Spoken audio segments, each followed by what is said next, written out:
like to introduce our speaker for today's event, Maddy Beard. Maddy is a strategic designer currently working as an Adobe Creative Resident. Her focus is UI, UX design in the wellness space. Empathy, cognitive psychology, and digital well-being are all driving forces behind her work. Take it away, Maddy. Thank you, Andre. Let's see. Start sharing here. Awesome. All right. Can you see my screen, wizards? Awesome. Oh, we can see it. Go ahead, girl. Awesome. All right. Well, first, thank you so much for having me. I'm really excited to be here with you all. We've got, looks like an awesome turnout, which is not scary at all. Very exciting. And I'm really excited to be here. So today we're going to be talking about designing more mindful products. And let's see, there we go. So yeah, as Andre mentioned, I'm a strategic designer with a focus on UX in the wellness space. I got my start in graphic design at Penn State and then decided that I wanted to focus more on the UX side of things. So I'm currently spending 1 year as a creative resident with Adobe, building my portfolio and exploring ways to design more mindfully. So the first question we're going to ask here is, what even is mindful design? So it's very broad when we think about it, but let's break it down a little bit. As designers, we're often asked to make it ethical, user-friendly, sustainable, transparent, respectful of privacy, and empowering. And while all of these things are super important, they could honestly be a full-time job depending on, the product that you're designing. Each one of these can be super overwhelming to tackle individually. And so it can be a little bit overwhelming and not very approachable to designers to think about being responsible for all of these things. And so I like to define mindful design as design that promotes digital well-being. And this I just feel is a more approachable way that we can think as designers about improving in all of those areas, but really just thinking about it as mindfulness as a designer and designing for digital well-being. So you guys may have seen recently the documentary that is really popular on Netflix called The Social Dilemma. And I just wanted to call out here the most sort of interesting takeaway that I had in terms of what can be applied to all of UX as opposed to just designing for social. So this quote by Tristan Harris is, "We've moved away from having a tools-based technology environment and an addiction and manipulation-based technology environment has been replaced." So what that's saying is that what we all know to be true, which is that you are the product being sold, your attention is what is being sold.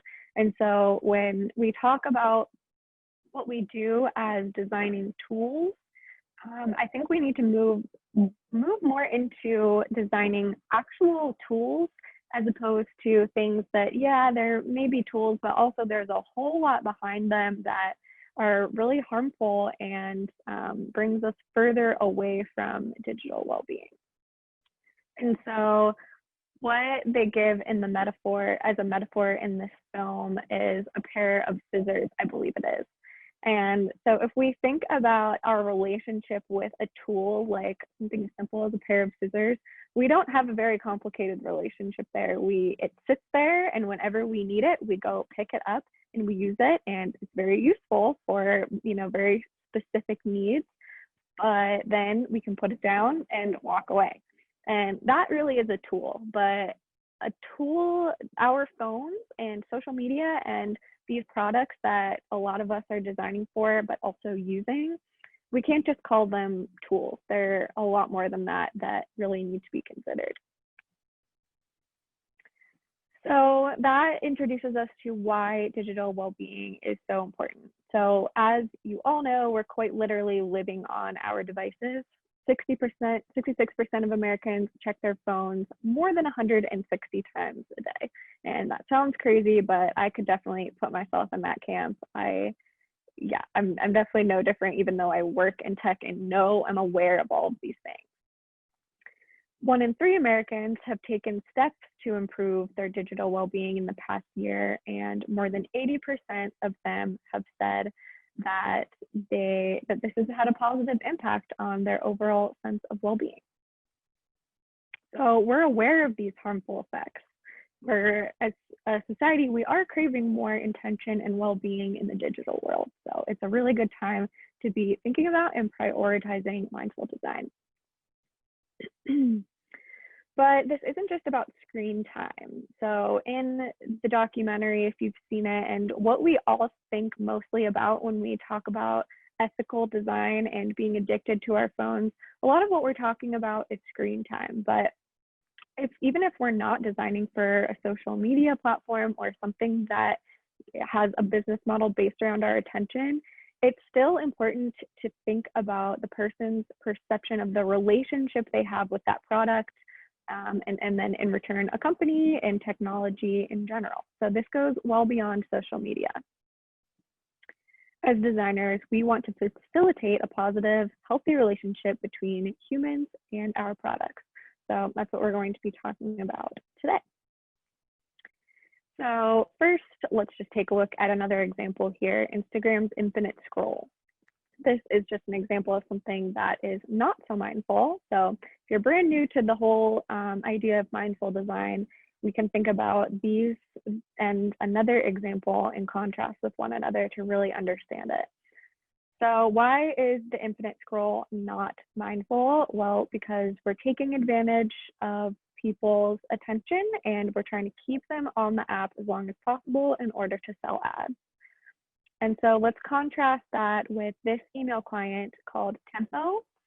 I don't think it's very popular, but I highly recommend downloading it. It's an email client that helps you focus. And so its whole purpose is to actually help you get your emails done quick, painlessly, and then get you off of the app. So it's really the exact opposite type of business model. What they're selling you is something that is going to actually help you spend less time on their product, but in return, you're going to have a much better relationship with Tempo than you are with something like Instagram. So we can facilitate a healthy relationship with our products in a few different ways. By understanding cognitive psychology and the vulnerabilities of the human mind. So basically, we're taking advantage of these vulnerabilities when we're not designing mindfully. And when we are designing mindfully, we're still thinking about these vulnerabilities and the weaknesses of the human brain. But what we're doing is the exact opposite. Instead of taking advantage, we're actually designing something that is going to be good for humans despite these vulnerabilities. Another thing we can do is discontinue manipulative practices, such as the infinite scroll, things like A/B testing, things that are very manipulative and just really all about conversions and selling. And another way that we can do this is by taking time to understand our specific users as human beings. And I could spend hours and hours talking about all of these things, so I wanted to, for this talk, just hone in on this last one. We're going to take time to understand our specific users as humans. So I think that's something that is really actionable and something that we as designers can control. So I want to walk you through some ways that we can do this within our design process. The first way is through conversational interviews. And then we're going to move into empathy mapping. And then finally, project-specific design principles. So each of these things will inform the next. And I used all 3 of these in my process for creating this smart diffuser app called Essence. So I'm going to use this project to illustrate them so you can see kind of a real example that I was working with here. So this is Essence, a smart diffuser app that promotes mindfulness through automation. So just as you can see by the sheer, idea behind this app, we are already seeing a opportunity for something not so mindful. The whole idea of automation can be a little bit scary when it comes to mindfulness. It definitely threatens that sort of autonomy within us to be mindful about what we're doing and intentional about what we're doing. And so I had to work really hard to promote mindfulness using automation instead of the other way around. All right, so let's move into the conversational interviews here. Instead of relying on quantitative data, I made an effort to get to know my research participants in an effort to understand them as humans and therefore design a mindful solution for them. So I had 45-minute conversations with 12 people who use aromatherapy at least once a week. And I really tried to learn about them as humans, how they use this product and the challenges that they have and how their daily life and their surroundings, their environment come into play. So really getting a full scope look at kind of what they're working with and what their life is like, and really talking to them even about their feelings about technology as it relates to wellness. So I asked questions about their home environment, their relationship to wellness, mindfulness, and tech, including how they practice self-care and whether tech plays a role in that. I asked about their current experiences with their diffuser, including how, when, and why they use it, and their feelings about an app facilitating that experience. And so the other thing that I found really interesting is, since I ended up having to do these interviews over Zoom, which is probably what we're going to be doing for the foreseeable future with research, instead of having them come into an office or meeting them in a cafe, I was really kind of put in their environment, and I was able to see sort of what was going on within their environment and how that might relate to how they would use the app that I was going to be designing, what distractions would be around. Sometimes when I was talking to these people, they had young kids running around who they, needed to get back to homeschooling soon. And, all of these things, whether it be their children or even just noises of cars going by outside, music playing, their partner working in the next room, all of these things are really important to take into consideration whenever we're designing a technology solution, because all of the stimuli are going to kind of meld together, and we want to create something that is kind of as inclusive as possible in terms of who will be able to use this and not be too overwhelmed by everything going on. And so by doing those deep dive interviews, I was then able to do some empathy mapping and get lots of information that I needed to create this empathy map. So if you are not familiar with empathy mapping, it is a technique very similar to a persona, where you are really just going to fill out these different categories. So what we have is goals and constraints, say, think, and feel, see, hear, tasks and actions, distractions, motivations, and frustrations. So I was able to put myself in a potential user's shoes based on having talked to 12 of them. Think about what the commonalities were, what somebody might be seeing, hearing, or saying, thinking, feeling while they were using this app. And so, yeah, by getting to know them a little bit better throughout the interview process, I was able to fill this out with a lot more detail than I probably would have been otherwise. And so I learned about this technique through Scott Riley's book, Mindful Design, which I mention so much over on my Instagram. So if you're following me there, you might have heard me talk about this book 100 times, but I highly recommend checking it out if you are at all interested in mindful design. He talks about tons of practical things that you can add into your process and ways that you can, just think about this and prioritize it more. So this is just one of the exercises that I really enjoyed from his book, and I now implement in all my projects. And lastly, this brings me to project-specific design principles. So all of those things that we were doing beforehand are really feeding into this effort. I used the empathy map I came up with to really define these 4 design principles that are specific to this problem space and group of users. So that's something that is really important about mindful design is, at its core, it's mindful and it's intentional. And so it's not going to be a one-size-fits-all for every project. What it really is taking time to get to know your users, the problem space, and all of the potential negative impacts that could come out of what you're designing in order to be proactive and design that more mindfully.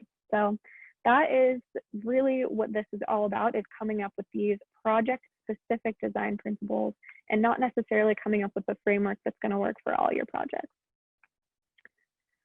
So at a high level, these principles can do a couple things. They can be general and specific. They can convey visual tenets. They can guide content, features, and information. They can speak to the tone and the voice of the product. They can govern what's not included just as much as what is. So they don't have to do all of these things. They can maybe focus on 1 or 2. But these are sort of the guidelines that I like to keep in mind whenever I'm coming up with these principles. And again, it's very much going to depend on your project, the problem space, and what you find throughout your research. So let's go through the principles that I came up with for Essence, the Smart Diffuser app, to give you a good example of, kind of what came out of this exercise. So the first principle is personalized. Then we have non-disruptive. We have understimulating and consistent. So to get a little bit deeper on each of these, personalized really means not wasting the user's time showing them information that does not pertain to them. And so whenever we're thinking about giving someone information that pertains to them, what we don't want to do is overwhelm them with all of these things that they might enjoy just to kind of push a product. So in this specific example, maybe I decided not to kind of flash all these ads about different oils, essential oils that they might enjoy based on their use.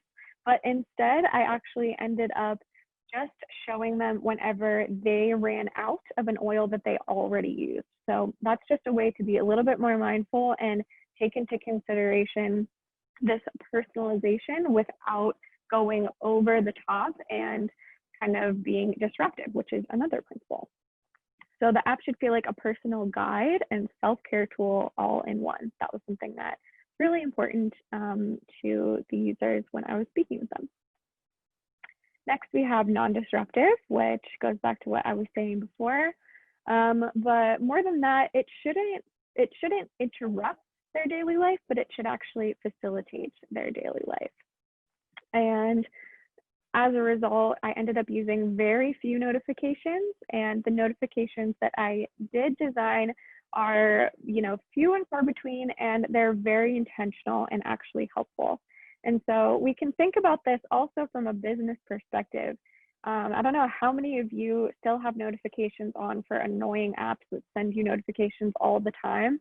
I don't know about you, but I turn those off. And so instead of having, all these notifications that someone is probably just going to mute, having just a few that are actually helpful, they're more likely to keep them on and, actually go repurchase an oil that they run out of because this is something that helps them. The relationship between them and the business is strengthened because they feel like they're being helped instead of being just sold things.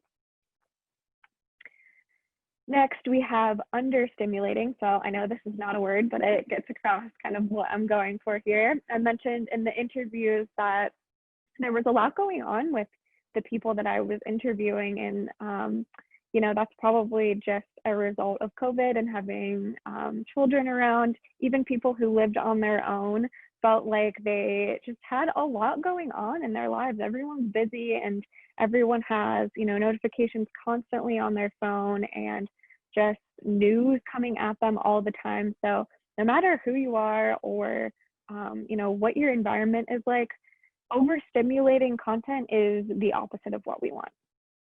So I decided to use warm, soft colors, not too much contrast, and keep the screens minimal and very straightforward. And the last principle here is consistent. So this is basically no surprises. The app should facilitate ritualistic behavior and not introduce newness for the sake of newness or sales. So this is something else that came out of my research, is that a lot of people are looking for sort of a normal ritual day-to-day that will help ground them, as opposed to something that is going to leave them just more stimulated, thinking about things that maybe they need to do for their self-care.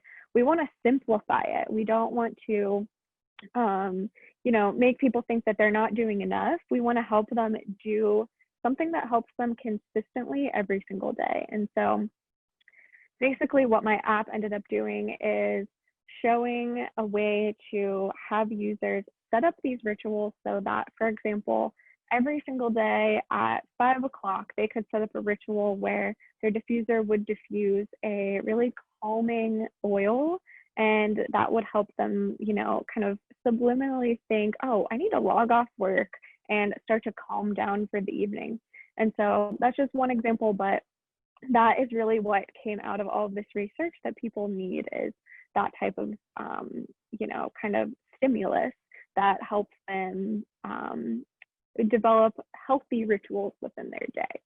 And so I would not have known this if I had only been thinking about the, business opportunities with this and all of those things. I may have focused way more on social and community, but by talking to my users, getting to know them, creating this empathy map, and then defining these principles, what I really noticed was the true need there and what people would stick with for longer, as opposed to some shiny, feature that might seem exciting, but then is ultimately going to be more harmful than good.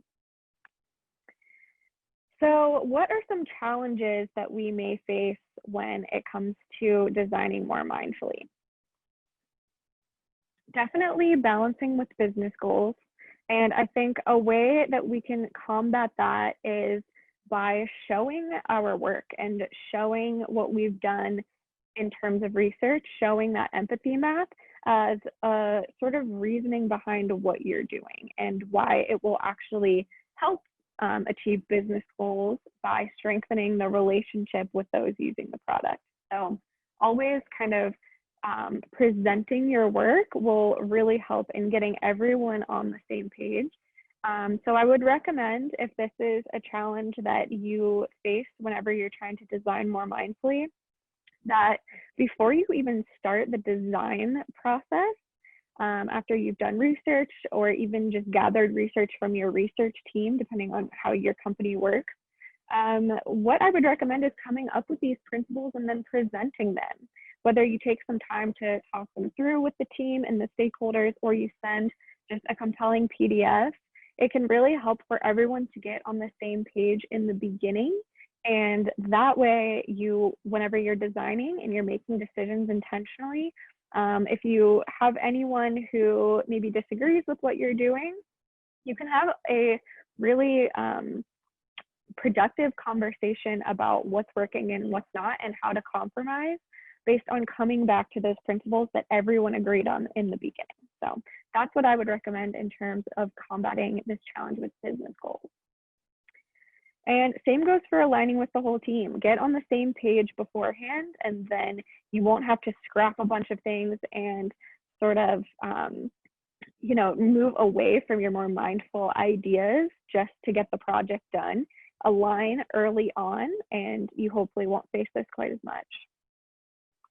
And lastly, convincing stakeholders, which, like I mentioned, if we're doing this research and we're able to show our work and really explain why these decisions are going to strengthen the relationship between the community, those using the product, and the business, then we should be able to convince stakeholders, even if they're not really on board with mindful design and more clouded with those business ideas. So that's all to say, show and tell is really important. So show your work and explain why this is so important and why it's going to be something that is ultimately helpful. All right, that is all I've got for you guys today. Thank you so much for being here. You can find me on Instagram over at maddybeard.ux, and I also have a YouTube channel. You can just search Maddy Beard and hopefully you will find me.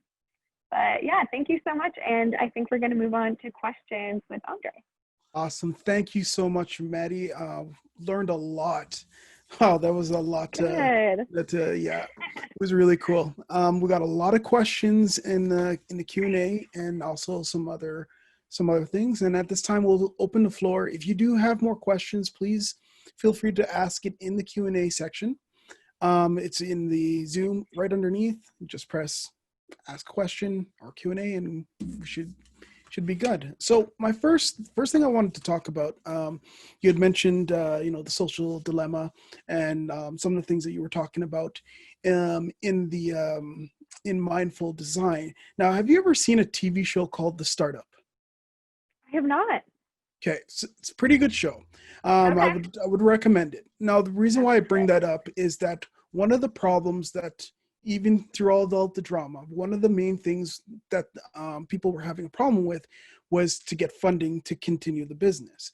Now, the problem was they need to get up to 100 million users or whatever the thing is. So how does a company that needs to get needs to measure that type of growth, do they need to change the way that they measure growth in order to make the company actually successful? Because a lot of these things, the reason why they're, that like Instagram is so what's the word? It's so addictive and stuff like that, is that they need that growth factor. So what would you say to companies that are trying to build growth, and at the same time they want to be mindful? Yeah, so I mean, obviously that's a tough question that I surely can't fully answer, but I would say my thoughts on that is that growth definitely should be measured differently. I think that the whole business model of, selling our attention is sort of where that comes from, because it's all about volume. Yes. So, because it's an attention economy, it's extremely important that we get millions and millions of people looking at this stuff and using it. And so I think that's the first bit that needs to be sort of tweaked. And of course, I don't know how. I think in an ideal world, we do move back to sort of the tool-based, business model where you're creating something that is so helpful and, so intentional and fits so well into someone's healthy life. Not filling a void that comes out of a vulnerability, but actually adding something positive that is going to help them, survive and thrive, we say. That type of thing is something that people will pay money for and maybe even pay their attention for if it's in the right way. But I think, having it be all about the numbers and how many people are going to use this thing is just a little bit harmful, because what we really want is for the right people to be using it, the people who actually need it and the people who are going to actually benefit from it. So those are my thoughts, even though they might be very sort of optimistic and idealistic. It's a very hard question. Maybe in the Slack channel later on, people can talk about that. Like, what do you think companies, because you did also say balance the business goals, right? So for sure. Maybe we'll discuss that in the Slack channel. And just remember, guys, you can check out our Slack, and the link should be in below. So some questions from the audience. What tips do you have for new designers to ensure mindful design?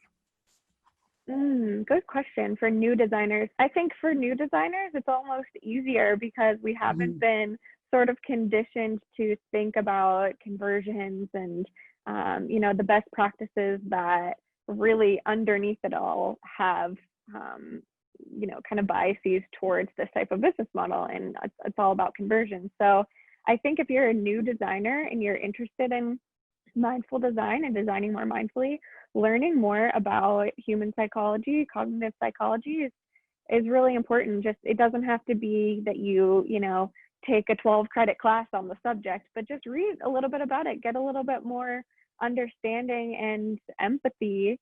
And remember, sort of think about it from your own perspective, as if you were using these products. That's kind of what I would say for brand new designers, is think about your own use and pay attention, not just when you're designing, but when you're using products.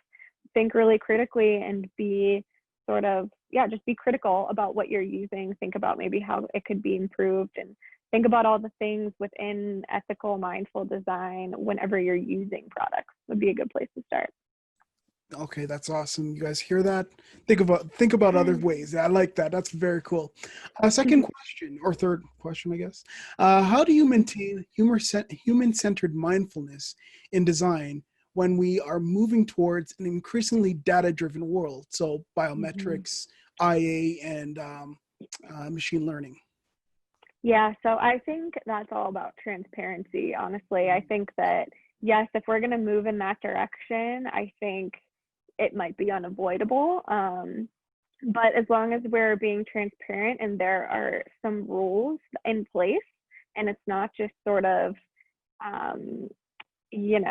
every tech company for themselves sort of just mining your data however they want to, that's where it gets really harmful without them telling you. And I'm not talking about in the fine print that no one reads, but actually like being actually transparent about it.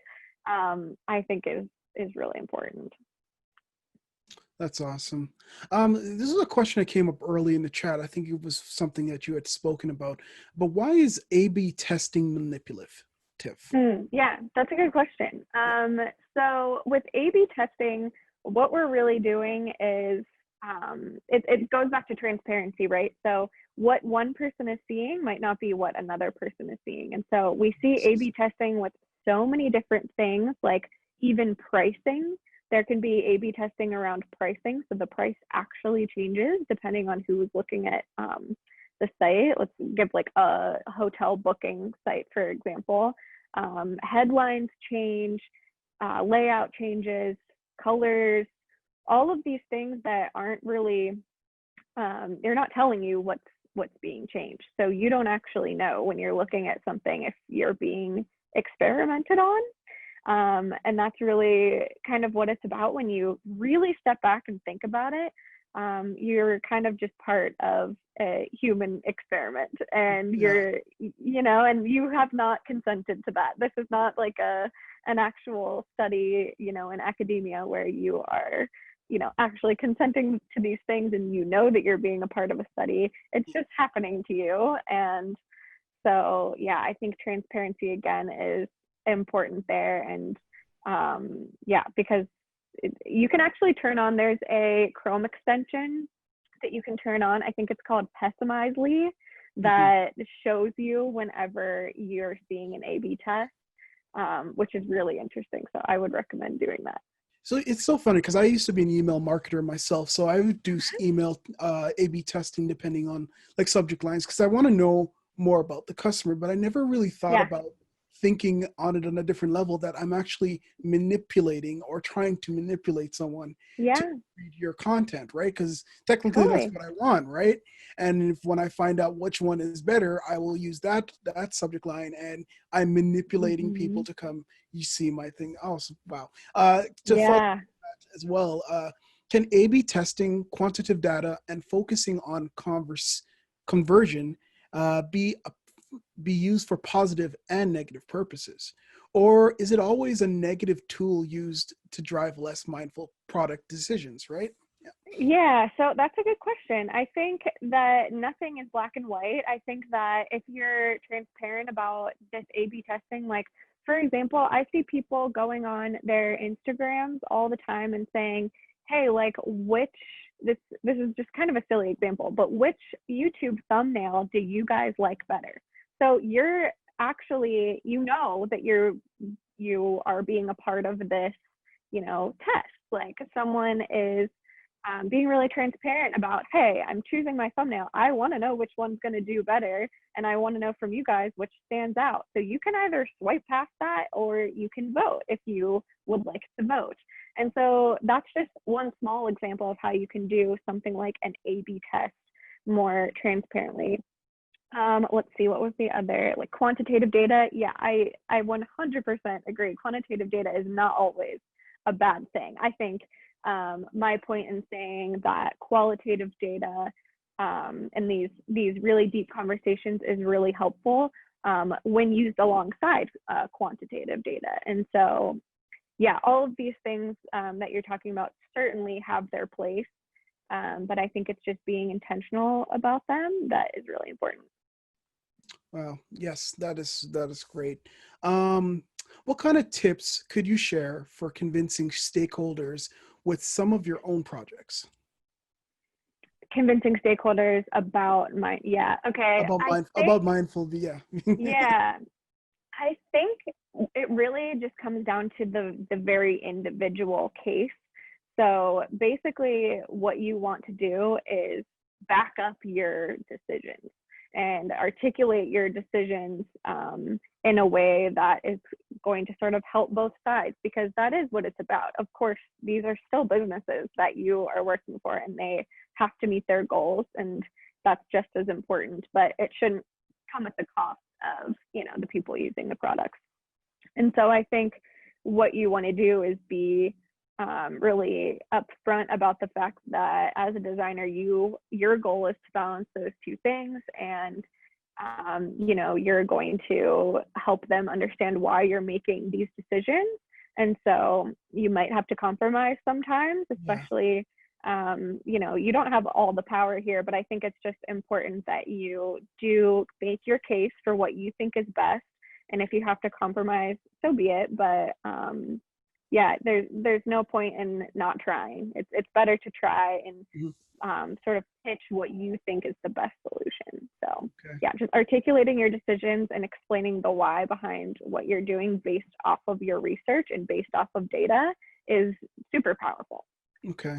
So now we're going to shift kind of towards maybe talking about if you're a UX designer on team and stuff like that. Any recommendations for aligning with teams, like best of the breed collaboration tools or workflows? Okay. I think more like what do you recommend on like finding teams when someone is searching for like a team that they want to join? How do they look for these mindfulness other than just looking at the product themselves? Oh, sure. So you mean if you want to work on a team that prioritizes this type of work? Yeah. Yeah. Or at least are open-minded to those things. Or open-minded. Totally. I think that's a really good question. I would say whenever you are interviewing and looking at these jobs, just really ask about their process, because that's really where it comes into play, is with their process and how collaborative and open they are. If everyone's sort of working in a silo and not talking to one another, that is probably the first red flag that they're probably not going to be open to this, because if there's not much talking and discussing, then I think it can just be really hard to talk about these hard problems and compromises like mindful design. So collaboration is definitely key. And also for sure, looking at what they've done in the past. And if something they've done in the past you're seeing a lot of red flags with, then maybe you can bring that up within an interview and ask about like how they made these decisions. And if it's that type of interview where those questions are encouraged, then I would just dig as deep as you can, because taking a job is a really big deal and commitment, even if you're only going to be there for not forever. But you want to have a team that is going to build you up closer to where you want to be, rather than kind of pigeonhole you into designing a way that you don't want to be working. So that's what I would say. Yeah. Okay. So then say you are on a team now and Mhm. you had an epiphany. We watched this chat with Maddy, and Maddy's talking about mindful. You went in there, you read that mindful book by I think it was Scott Riley. Riley, and now Yeah. you want to be an agent of change, and you're working for your UX Mhm. team. How do you think you could convince your team or even the company about mindful design and not just Mhm. needing things about money and maybe even Mhm. shifting their business goals, as you said before? Yeah, I think that's really hard, and I think as the designer, you should probably just come on a little bit slow, especially if it's a team that hasn't been open to it in the past or that's just not reading and watching the same things that you are and not doesn't have that same awareness. Just share resources with them and just, you can put in the Slack channel, wow, I found this documentary so interesting. I would love to hear your thoughts on it. And start the conversation before you sort of start blaming and trying to, change the business model from, your position as a designer. So I would say just sharing what you're learning and sharing resources would be a really good way to start. Okay, that's awesome. I love that answer. So we have time for one more question. Just let me find the one that really just jumps off the page. All right. The So best question. one of the things you did mention was that email tool. What was it called again? Tempo. Mm. Do you have any other tools that you can or services that you would recommend? That's a really good question. So one that I use is To Do. It's TEUXDEUX. And it is just an extremely simple to-do list app with no bells and whistles. And so this might not be like amazing for everyone. If you're super into Notion and Asana and all of these things, then maybe you want a little bit more out of a to-do app. But for me personally, I just wanted basically to digitize my process of like writing things on note paper. And I wanted to have them so that I could easily check them off and not have any sort of distractions there. And so I really love that. In terms of a to-do list app, let me think.